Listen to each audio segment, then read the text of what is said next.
Hey guys, and welcome back to this channel. In this video, I'll be showing you guys how you can make a custom sticker of yourself on CapCut PC. So to do that, you are just going to get a video or a photo. It's up to you. Go to remove backgrounds, like auto removal. Then you're going to go to strokes here and you're going to enable that. You're also then going to either select the paper one or let's do this one instead, or the solid one.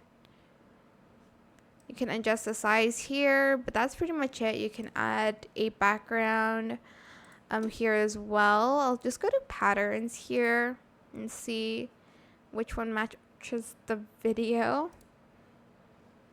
Maybe this one. It's giving paper. This one too. You can do anything, but that's how you can create a custom sticker on CapCut PC. I hope this tutorial was helpful for you guys. Don't forget to like, comment, share. Also subscribe to this channel if you haven't done that already. If you have any more questions, just leave it in the comment section down below and I'll try my best to answer them all for you guys. And if you found this video helpful, please click the thanks button as well.